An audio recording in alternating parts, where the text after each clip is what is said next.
This is a Shrimps Trust podcast. All news and all views expressed in the podcast are those of the contributors, not necessarily those of Morecambe Football Club. Yeah, yeah, yeah, yeah. God, I believe me. Blessing in the land is Morecambe FC. Has gone to see me. Blessing in the land is Morecambe FC. Well, welcome to the Shrimps Trust. Another quiet week at the Mazuma, and ShrimpsNet is here to talk it through as usual with high quality discussion and the lowdown on what's happened and what to look forward to.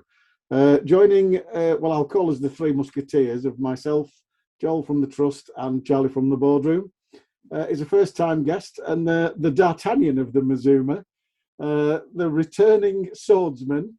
All for one for all. It's a welcome to returning gaffer, Derek Adams. Derek, thanks for joining us. Good evening, David. And I'll start as we mean to go on. There's been an important announcement this afternoon at the Mazuma Stadium. Mazuma Stadium becomes donation centre to help Ukrainian refugees. Donations are being accepted at the main reception at Mazuma from 9 a.m. to 5, Monday to Friday, which they'll then be collected by co-chairman Rod Taylor before transported to Ukraine. To aid the collection process to avoid any wastage, only items on the list of essentials should be donated. And these items are as follows. Blankets, sleeping bags and mats, thermos flasks, pillows, raincoats, new underwear for men, women and children, toothbrushes, toothpaste, shower gels, shampoos, hairbrushes, instant food, milk for babies, canned food, energy bars, wipes, nappies, torches, batteries, bed linen, and female sanitary products. There will also be a bucket collection outside the Mazuma Stadium on preceding Saturday's game against Cheltenham, where the Rotary Club will be helping to raise funds for Ukraine.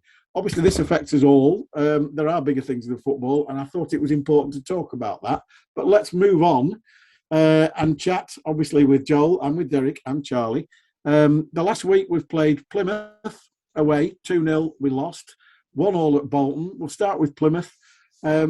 It was an interesting game from the point of view of we looked a lot more organised, Joel. Yeah, I thought we did. I thought our shape was really good. Obviously, Connolly played a really important role, kind of the way he was I think he was screening Horton, and I think it was Derek mentioned last week in the interview. I think that worked pretty well, to be honest. I thought the game plan was working quite well. I thought they scored at 2 times when we were kind of looking like we were settling more into the game and starting to gain a little bit more territory. I thought both their goals came at quite an odd time in that regard, but that's just how it goes sometimes. I thought second half, I thought Plymouth did all right, kind of maybe taking the sting out of the game a little bit. But that said, we still created a couple of, really good chances.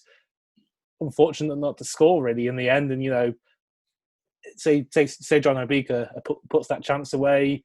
I think it's the 65th minute around that time. That really sets up a potential comeback. So, I think you do take a lot from that performance, how organised we were.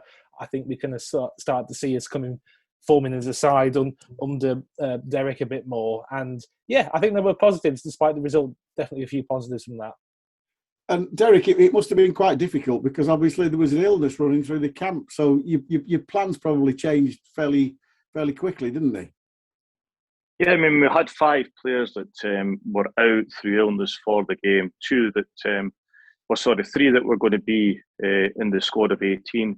The other ones that were back home. So we had to deal with that the day before the game, and we also had to deal with it in the morning of the game as well. So we did have to change personnel for the match. But, the players that came in, acquitted themselves very well.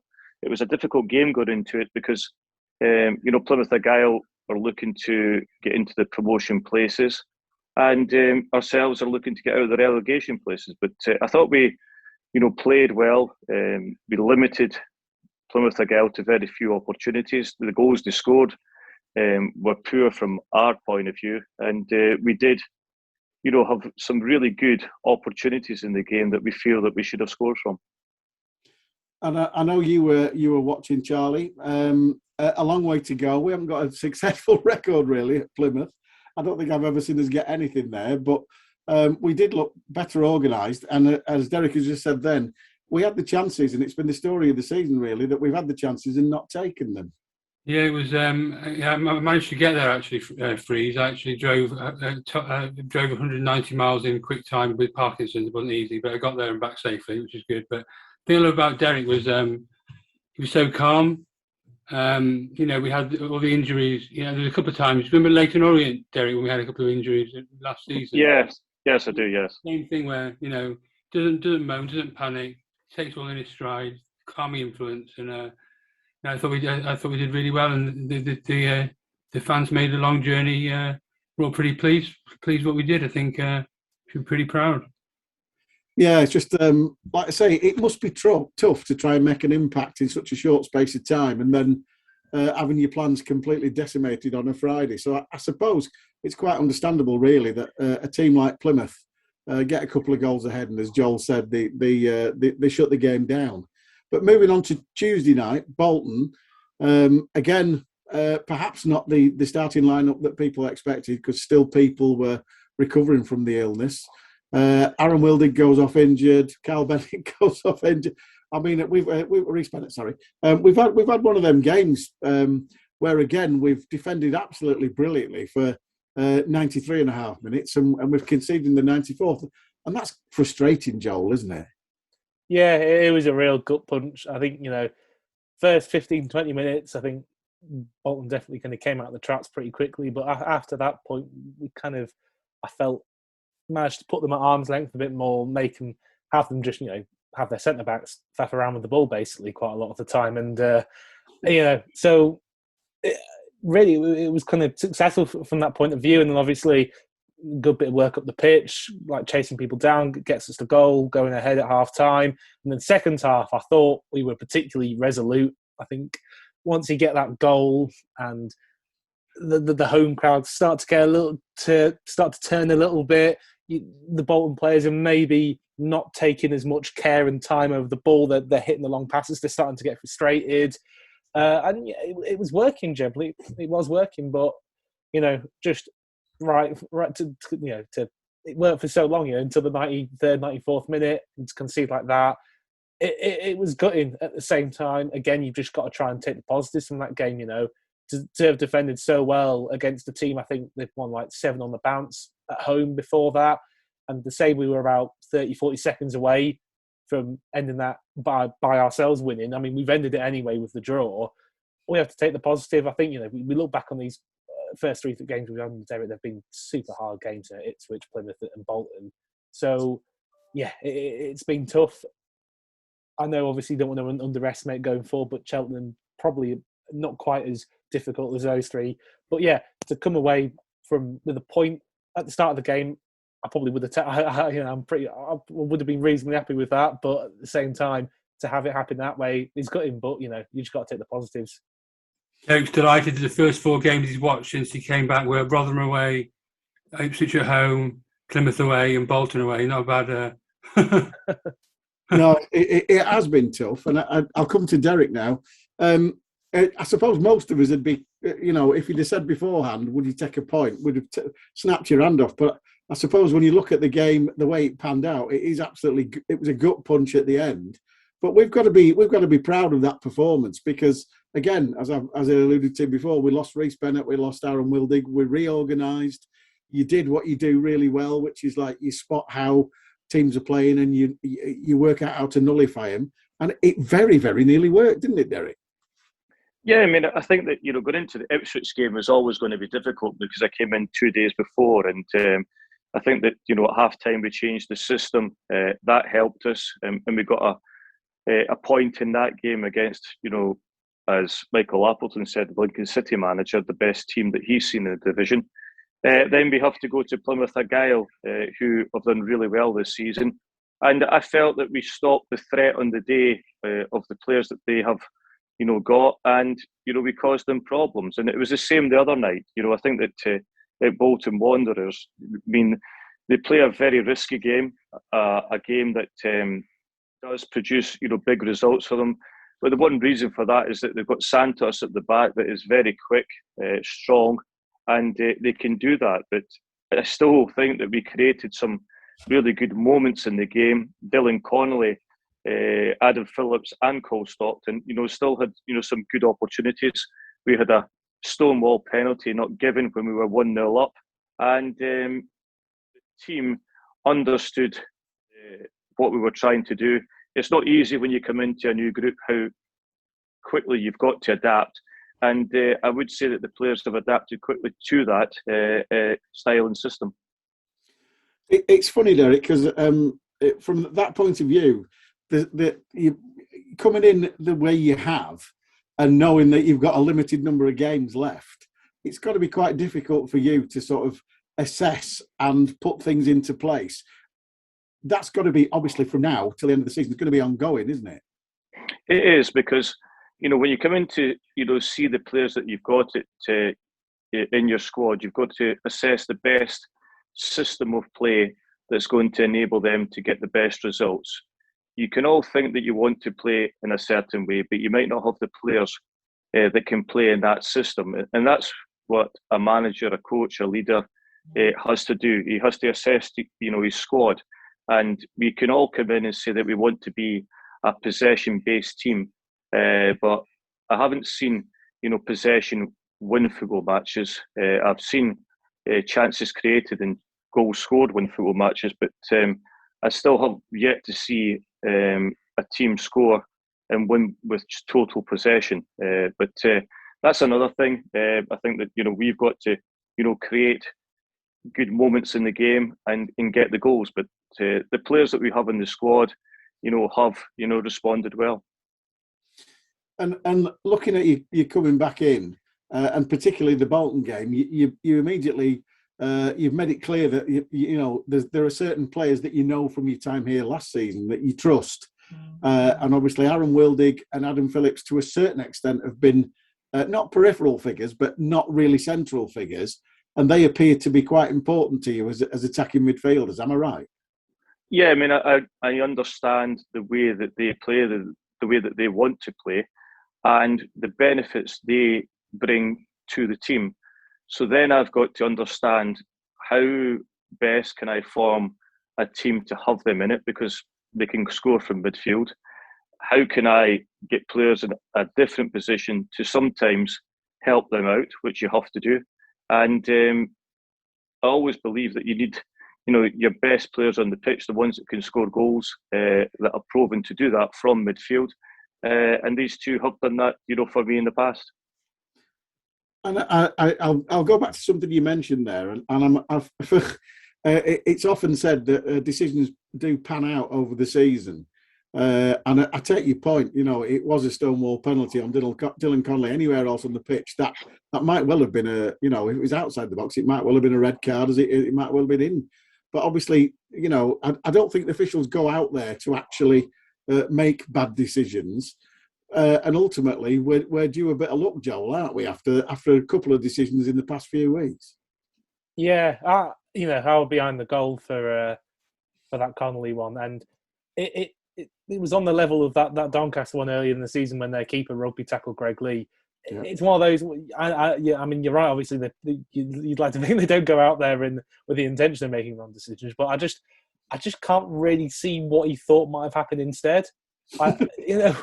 With some decisions, sometimes you think, well, maybe he thought he got a toe on the ball, or like with handballs, a lot of the time you can see the subjectivity in it. Sniper. Yeah, exactly. Yeah. But with that one, he just kind of, I cannot think at all what the referee was possibly thinking might have happened. Because it was just so clear. And you know what? Well, the funny thing is, it looked like the referee was going to blow the whistle, and then he looks at his liner, and the liner's not flagging. So I'm almost tempted to think that maybe the liner was waiting for the referee, and vice versa, and vice versa, and they both kind of bottled it. That's the only kind of semi-reasonable explanation I can think of, really. Anyway, but like I say, it's gone. I don't think they go out there to do this deliberately. I think they are probably completely, in the training that they're given. But obviously, they need to look at that decision, and it won't change anything now. But hopefully, we'll get better in the future. So moving forward to it's Cheltenham on Saturday. Derek, you masterminded 2 victories over Cheltenham last season, despite the fact that they went on to win the league. So I think probably Michael Duff is thinking you've got the Indian sign over him. Yeah, I mean, they're a difficult team to play against. They have played the majority of their time 3-5-2. They have changed now and again, but they're a side that like to play with the 2 strikers up front. They played with 3 strikers or 3 forward players the other night at MK Dons. Really, the reason was because the way MK Dons play. But it's a difficult game for us because Cheltenham are a number of points ahead of us in the league. If you look at the promoted teams last year in Cheltenham, Bolton and Cambridge, they've all done well. They all look to be safe this season, and we are the ones that are chasing them to try stay in League One next year. And looking at it in plain terms, we've got 10 games left. Have you put a target on what we need to do, or are you just taking it game by game? Yeah, I mean, I could easily put a target on it. It's win the next 10 games, but I think that we have to go into every game and try to win them, and I think that's always been my philosophy as a player and as a manager. I don't go into any game to lose or to draw, and we will do our best, because in this circumstance, there's always surprises along the way. The teams at the top get nervous because they're either pushing for the automatic promotion places or the playoff places. And the team that's at the bottom, are the ones that are chasing. And that sometimes, can help. But we've still got to win, a good number of games between now and the end of the season. We understand the run-in. It's a difficult, run-in. The easy games have been gone in the earlier stage of the season. And now we've got the difficult games to come. And I'll go back to the Ipswich game, and obviously that was your first game back at the Mazuma. First of all, a great reception from the fans there, which must have been quite nice for you. But also, were you surprised at the size of the crowd as well? Because obviously you're in the position where you've got us in this division, and all of a sudden the public have backed us, and we've been getting minimum probably just over 4,000, and on that day 5,000, and they can play an important part in this running, can't they? Yeah, definitely. I thought that going back, and the atmosphere was terrific. We had a really good atmosphere against Tranmere in the playoff games, but it was a reduced capacity. But to see so many Morecambe fans, supporters in at the game, and you see the diversity as well, in age groups as well. It's really important for the football club to have that. And this season, they've seen, victories at home against, some, top teams, and they've enjoyed it. And that's the reason they want to, stay in League One for next year. Yeah, and it's starting with the Cheltenham game, obviously. What's the situation with the illness and injuries in the camp then? Yeah, we're starting to get them back now. We've still got a number of issues at this moment in time, either injury or illness. It is probably just the same as it was going into the Plymouth Argyle game with the injury and illness situation. But, we've coped with it before, and we'll continue to do that. And just to go back to you, obviously coming back to us, was that an easy decision to make? Because obviously you'd had I will call it a turbulent time at Bradford. Because obviously, looking at Bradford as a club, was it a bit like sort of trying to change the course of an ocean liner in sort of 7 months and not being given the chance to? I didn't see it that way. I think that. My point of view, Bradford City, we had won 9 games, drawn 13 games, and lost 9 games of the 31 games. So the problem for us was that we drew too many games, especially at home. And when you draw your home games, then it doesn't help you with that situation. With a club that are pulling in nearly 15,000 supporters, and of that 13 games, the majority of them, we had really good opportunities to win. We had the second highest XG in the league. I know people don't like me saying that, but that's the way that you look at the data. You look at, are you creating chances on goal? And that's the most important thing. I think that if you're a football supporter, you want to see chances created.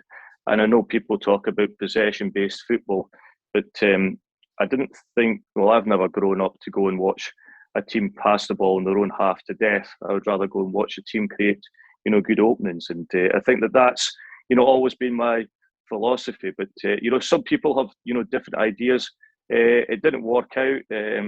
They pulled the rug from under my feet, so to speak, and that's the way it goes sometimes. And to get the opportunity to come back to Morecambe, I'm very fortunate. I understand that because of the situation that happened. The manager left and went back north, and I was given the opportunity by the board of directors, the chairman, the owner, to come back in and try and get the team out of the relegation zone. I had that same scenario when I first came to the football club. They were bottom of the league in League Two, and eventually we survived, and then we went on and got promoted the next season. So, I'm hopeful that we can finish strongly and get enough points to finish in this division. And so it's a bit like coming back home to a bit of unfinished business. Is that right?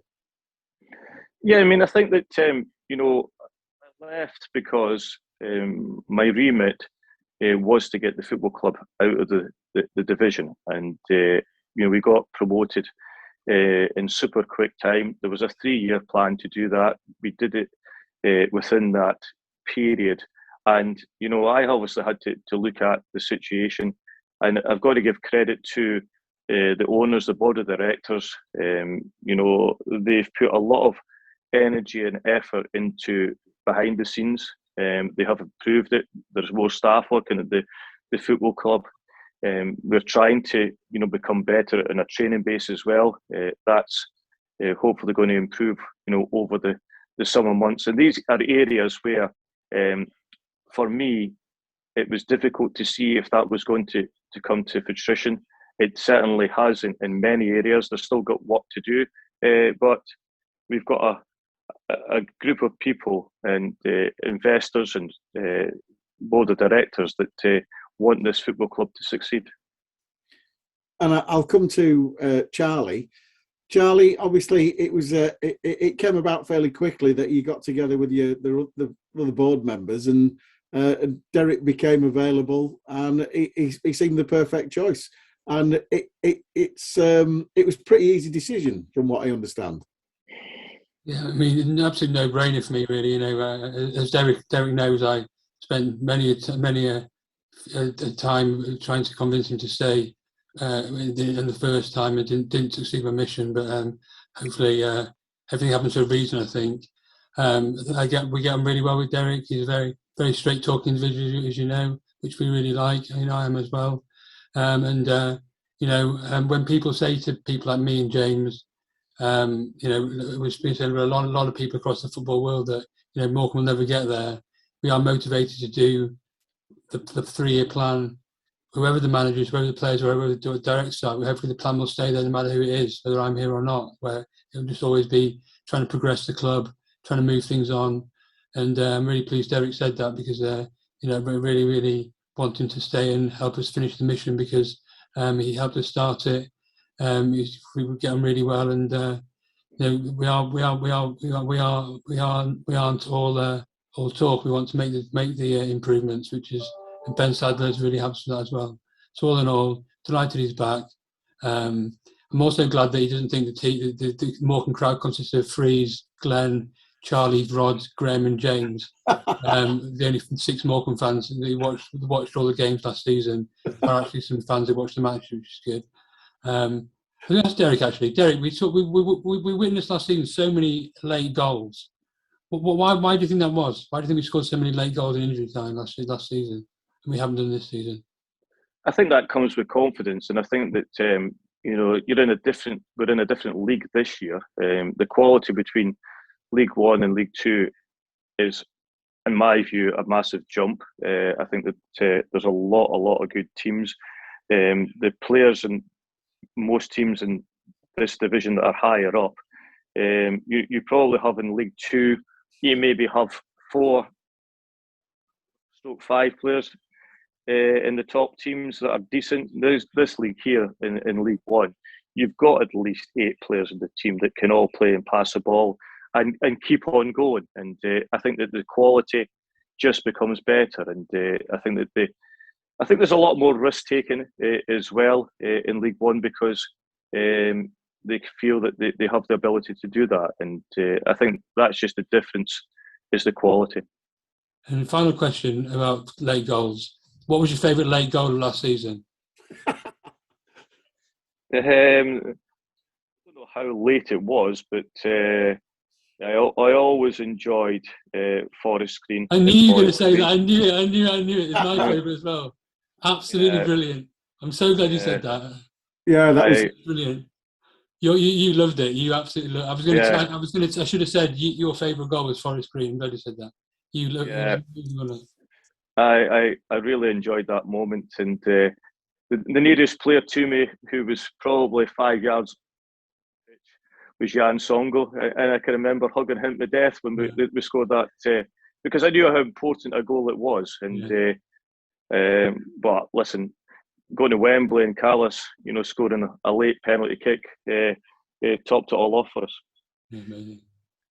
Well, I have to say, I enjoyed that goal, and we interviewed Aaron Wilding after that, and about a week later, and he said exactly the same. He said that Forest Green had quite a high opinion of themselves, and when we equalised, he said they looked absolutely shocked. But we were the better side that night, Derek, weren't we? Come on, we were the better side.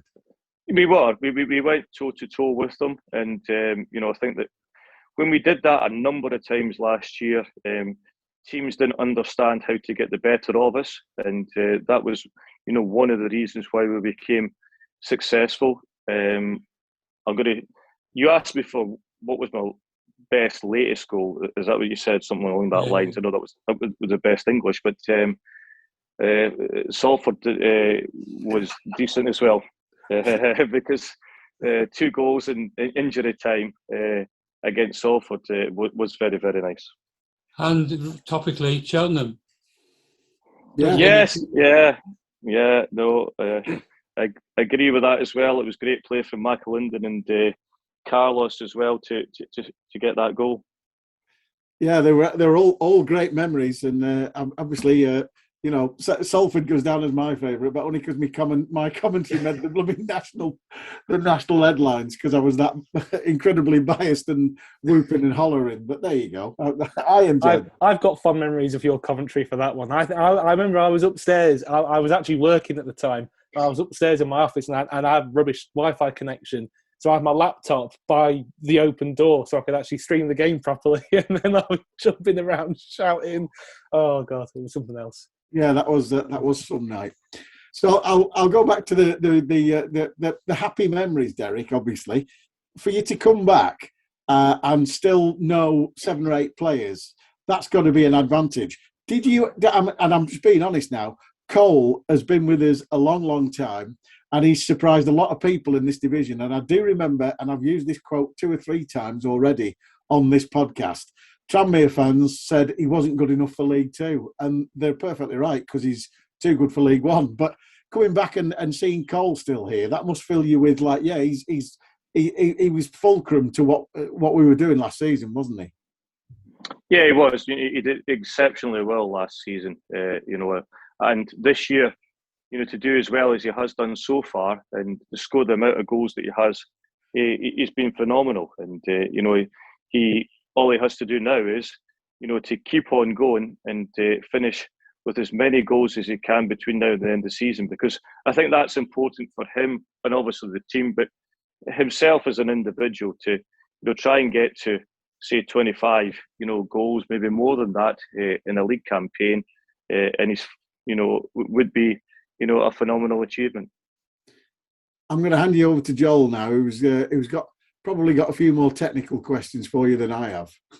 I know. I was very happy to hear the XG endorsement. It means I'll win a few more arguments on Twitter, I think. But I think going straight into that, obviously with the kind of lower possession style of football, that I think sometimes it gets branded as being kind of quite grim and attritional. But looking at us last season, we had the most chances created in the league. You know, we scored loads. You know, it was really exciting to watch. So what I kind of angle it at is with the kind of low possession style and all that. That's kind of, it really feels like it's in the interest of creating more chances and scoring more goals, really. Yeah, I mean, it depends what kind of team you want to watch. Do you want to watch a team that passes the ball 896 times in his own half and gets nowhere and creates very little opportunities in the game? Then you go and support that team. If you want to go and watch a team that has low possession, creates chances in the 18-yard box and big chances at that, then you go and watch them. It's up to you as a supporter, but I think that the game of football has always been to try and get the ball in the back of the net. The game of football has never been the case that you keep possession in your own half of the pitch and you bore supporters to tears. And I think that that's my big understanding of how I want to play. People say that you have a low possession team, but then on the flip side, I say that we create a lot more opportunities at goal than the opposition, and I thought that was what the beautiful game was all about, was to go and create chances and score goals. So on that, is it kind of a case of like, you can, I think when you have the opposition, when they're kind of trying to pick a way through and stuff, I think it almost feels like you're able to kind of catch them off guard a little bit more and be able to create those kind of better opportunities like you mentioned.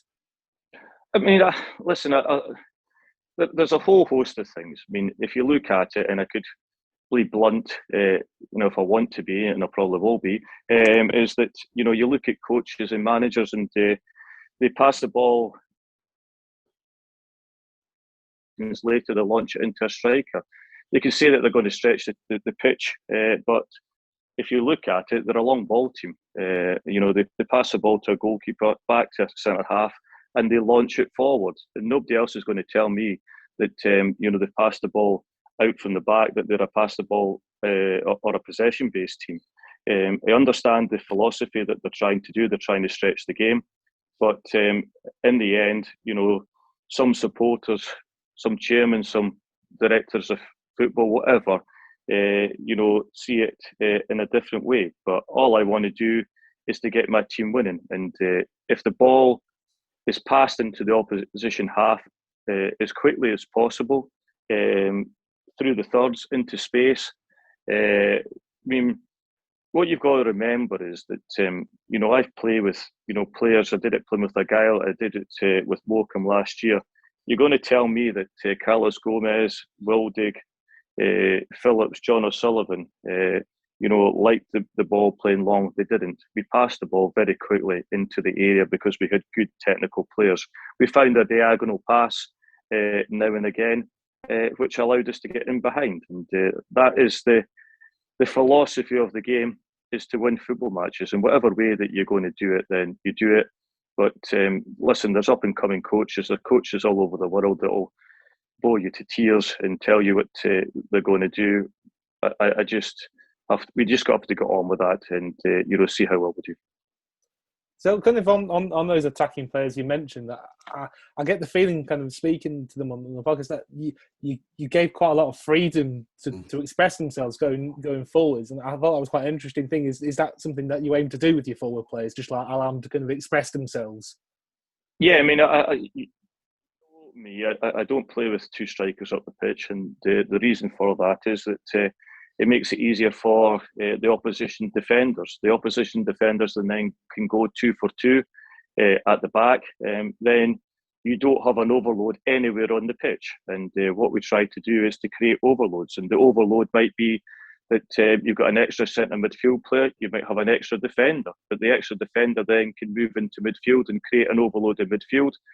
The wide players can come off the side and create an overload, or the opposite midfield man can go, across the pitch. So it's about having that advantage in the middle of the pitch to create chances, rather than having two forwards up the pitch where sometimes it becomes easier for defenders. And I think that's the reason why, I give the freedom to, last season was Gomez, last season was Zawildig, Phillips. They had the players that could score goals and create chances, and that was the reason that we were successful. We probably don't have that many type of players in this team. Dylan Connolly is playing in an area of the pitch just now where I give him the freedom to go where he needs to be when we have the ball. When he hasn't got the ball, then he has to do a job defensively. But he can run forward, he can run down the sides, he can create chances. And I think giving him the freedom can help him. It's really interesting to hear it all put that. It's really interesting. Kind of moving on to kind of a more psychological mentality side of things. I think we've obviously spoken about late goals a bit and kind of growing that winning mentality. How do you cultivate something like that over the course of the season? You need to have the right characters in your dressing room. I think that I saw on Tuesday night against Bolton Wanderers that we certainly got winners in the dressing room. They were so disappointed. One, not to get the penalty kick. One with some of the decisions on the referees to lose the late goal as well. And that's what we'll need between now and the end of the season. We saw it against Ipswich because they fought for each other to get a point in that game. And these are the type of characters that you do need, but you can blend them into that winning mentality as well. They'll probably not understand how they've become that. It becomes a bit like hypnotherapy, so to speak, and you have to use your words and guide them in a way that makes them, winners. So going back to last season and that winning mentality we had, I know Toombs has always kind of maintained that from pre-season he was pretty sure that we were onto something special. Were you the same, or was it maybe at a later point in the season where you started thinking, oh yeah, this could really happen? I think when I first came to the football club, Matt Rushton was with us, and we were on the bus to a game. And Matt said to me, what do you think you can do with this football club? And I said, well, I think we can get them into the playoffs. And, to Matt, he had a wee chuckle to himself, and he's thinking, seriously. I said, no, I'm telling you, you have to have a bit of organisation. You've got to have an understanding of the type of player that you want to take into the team. You have to understand how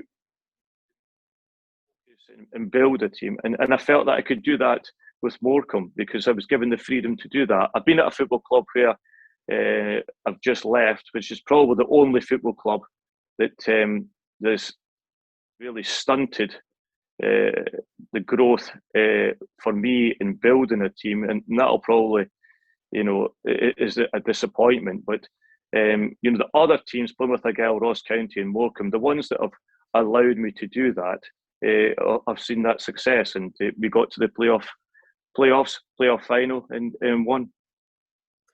I'll put myself in Teams' boat there because I did actually. I booked the playoffs the weekend of the playoff final off work about 11 months in advance, so I always knew as well. But finally, sorry. Yeah, I mean, Toombs, is a great character, and the one thing for me, he is actually, captain of the team, but he's a captain on the pitch, and we've got a few of them, and he's always the one that I can speak to with a tactical change because he plays in the middle of the pitch. He understands the game. He understands me, and that's vital. And you'll probably see me speaking to him more than most when we're going to make a tactical change because he's the one that can, help the players understand what I'm trying to put across to them. Future manager potential, Derek, or coaching for teams? Yeah, I mean, I think that I don't know if you would want to be. I've never asked him that question, but he's certainly got, an avenue to go and be a coach and assistant manager. Being a manager is a totally different ball game because until you're in that position, you've got no idea the madness that you have to deal with. So I'm not sure that he'll understand that until he's given that opportunity maybe one day. Yeah, I think So it's part of the madness having to do things like this. I'm telling you, this is easy compared to anything that you have to deal with on a daily basis. Um, I'll hold you to that because we want you to come on again. yeah, I mean, I think that, from my point of view, David, talking about football and allowing supporters to understand myself and my methods, people will see it, but they'll not see it probably until a season's finished or a year's gone by, and then they'll think, I understand now what he was talking about and how he got to that solution. Management's about problem solving, it's about finding solutions, it's about leadership, it's about dealing with different types of people on a daily basis. And, I think that you have to be that calm and influence, and you only get that with experience, over the years. No, back to you, Freez. That was great. Thank you very much, Derek. Thank you. So, one more from me, Derek. An easy decision to get John McMahon back involved because he'd only been gone. I don't think he'd been on 6 weeks. I think he'd hardly given his tracksuit back. It was probably still warm. Yeah, it was interesting. I had John actually across to Bradford City to watch training 2 weeks beforehand, and obviously. After he had left Morecambe, I kept in touch with him, and I didn't want to, speak to him when he was at Morecambe, just from the point of view that, it's different when you're different management's in. So I left him to it. But when he came out, I had him across to the training, and John understands me. I understand him, and I know that at times I can be quite stern and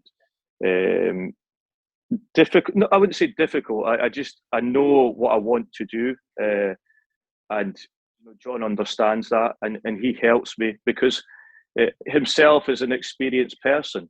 He has been around a lot of football clubs, and he understands the game. His brother was obviously a professional football player as well at the highest level. And that's important. And, he's a very good coach. He's an organiser, and I'm able to, bounce ideas off him. And I think that's important. So it was an easy decision, really, when you came back with did you ring him and say, do you fancy giving me a hand? We've got a project to finish.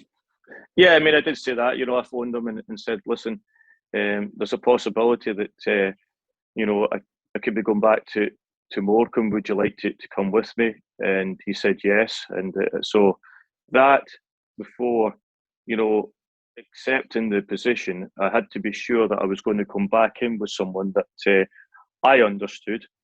He understood the football club, and he had an insight to some of the players. He didn't have an insight to all of them because he had left just before that January transfer window. And I think that's always important. If you understand the football club, you understand the people behind the scenes, you understand where the football clubs come from, and understand the ethos, then you are winning a lot of before you even start. And that's why, I took him in, and that's why, I've come back in as well, because I understand, the people at the football club. I understand the inner sanctuary of the football club. I know, about the owners. I know about the board of directors, the chairman. I got on very well with them, and they've been, extremely supportive to me, over the number of years I've been here. Well, that's it's been, if you like, it's been the ideal timing for both club and yourself, because obviously we were, with the surprise of Robbo going to St Mirren. I think it caught everybody off guard because it was it was a rumour at 3:00 on a Monday, and by 10 o'clock Monday night he'd gone. So, from that point of view, we were quite fortunate in the fact that Bradford had actually decided to dispense, unfortunately, with your services because, as I've alluded to, you were, if you like, you were probably the natural choice for the simple fact that you as I keep saying, you'd left the job, you'd done the job you were here to do, but now you can really finish it off and hopefully keep us up, can't you? Yeah, I mean, that's important. It's a difficult position we're in at this moment in time. We all understand that, but we've still got 10 games to go. and we've got the opportunity to catch the teams above us, and we've got to win football matches. I'm delighted that we're in the League One for the first time in our history. The supporters, this season have enjoyed, playing against different teams, been to, huge stadiums, and even the amount of clubs that have played in the Premier League, the Championship. I think it's been an eye opener for everyone, and it certainly will be, because the quality in League One, is very, very good. Yeah, it's certainly been pleasing to watch from a supporter's point of view, and we've given it a right good go. And I particularly, I'll come back to what you say before, in the fact that we've got 10 games left, and I like the fact that you say, yeah, I want to win all 10 games, and that might not be possible, but that's what you've got to do, isn't it?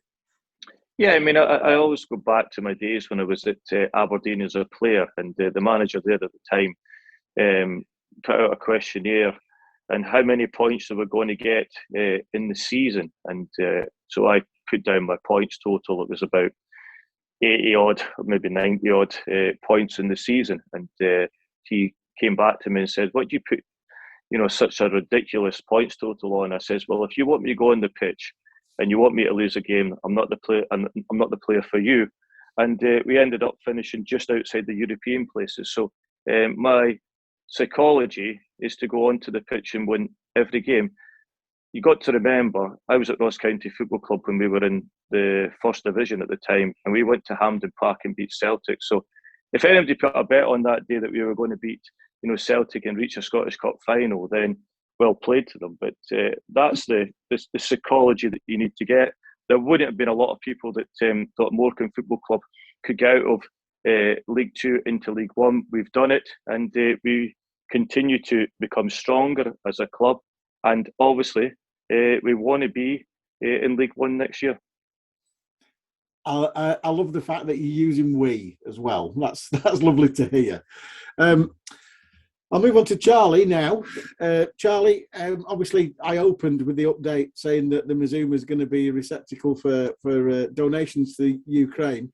I think that's a fantastic thing, and quick work by the club, isn't it? Yeah, very important. Great work by the club, and hopefully we can support as much as possible. Really good. I mean, coming back to the stuff you talked about earlier, I think we have silenced a lot of doubters. Derek mentioned about the playoff thing earlier on the coach, and I think we've dispelled a lot of that negative, that sort of limiting beliefs out of the club, and we've taken a big step forward in believing we can stay in League One, be competitive, be sustainable. We're moving all these projects on that we're trying to move on, as well as doing good in the community with the Ukraine stuff, and obviously the vaccine centre. Trying to be a real community club and do the right thing by society, but also grow the football outside as well. Yeah, and I think it's all tied in, and like I say, with the importance of, this is the highest league we've ever been in. We've come from Northern Premier League to National League to League Two to now to League One, and if we can stay in this division, that is a triumph, isn't it, Charles? It's an absolute triumph, but it always feels like it's a bit of fate with Derek coming back and the way it all worked out. It maybe it's in the water meant to be, but it's just Derek's calming influence, like I mentioned earlier, is really, really great, and all the players are really motivated. I mean, even on the equaliser on Tuesday, there was 3 or 4 bodies flying everywhere. Somehow we got through, but even when the shot went in, still at the same time, about 3 or 4 bodies hit the ground trying to stop it going in. Yeah, we had that previously. The people that were working so hard through adversity. We've always got injuries or illness or something going on all through Derek's reign, really. So let's see what happens. Big win, big 4-0 win on Cheltenham on Saturday. Yeah, and I tend to end every podcast saying exactly the same thing. And I've been saying it all season, Derek. Would you to create the chances and just for once put them all in? And maybe this Saturday is the day. Well, we would be delighted with that. I think that we need 3 points, and there's no doubt about that. And to get that, we obviously need to create chances. We have done that, but we obviously have to be more clinical. Cole Stockton is the top goal scorer. The person below that is not on very much goals at this moment in time. I think it's 5. So We need other players to chip in with that, but I think that we will get that between now and the end of the season. And we've got some really big games to come. And moving on to that, we've got the trust coaches going. Obviously, we've got home game Cheltenham Saturday. We've got a trust coach for the rearranged game at Shrewsbury. That's just been advertised, Joel. And then we've got coaches cheap deal. Is it about £6 if you're a member to Wigan the Saturday after? Yeah, I can't quite remember off the top of my head, but yeah, we're running a couple of coaches to those games. Obviously, Shrewsbury rearranged. It was disappointing that was called off at the last minute, but at the same time, I think as we've spoken about before, the little trip to Chester that got organised. Was that the last Tuesday game of the season? I think it might well. Yeah, it is. Yeah, it is. Hey, so come down, celebrate under the lights. Lovely. But and a word to all the fans that did go to Bolton on Tuesday, 880, which is bearing in mind. We were lucky to get more than that in League Two 2 or 3 years ago. To take 880 on a Tuesday night to Bolton's fantastic. But as we've said, they saw a fantastic performance. I wish the ref had blown the whistle in the 93rd minute, but there you go. Or given a penalty. Yeah. Or given a penalty, whichever, yeah. But listen, thank you for listening. This has been, I don't know what episode we're on now, Joel. I lost count months ago. This has been ShrimpsNet, the Trust podcast. Thank you for listening. Our guest tonight has been Derek Adams. I hope you've enjoyed yourself, Derek. You've explained yourself beautifully. I hope you'll come on again when we've survived. Will do. I look forward to it. And thanks to Joel. Thanks to Charlie for the updates, as always. As we said before, if you're coming on Saturday to the Cheltenham game, if you've got any of the things that I read out at the start, please do bring them. And also, they're available to drop off Monday to Friday next week, 9 to 5. There'll be a bucket collection. I think it's important that we get involved in these things, and well done the club for doing that so quickly. This has been ShrimpsNet. Thanks for listening. Cheers, Joel. Cheers, Charles. Cheers, Derek. Have a great day, and Easter has beaten Cheltenham 4-0. You heard it here first. Thank you.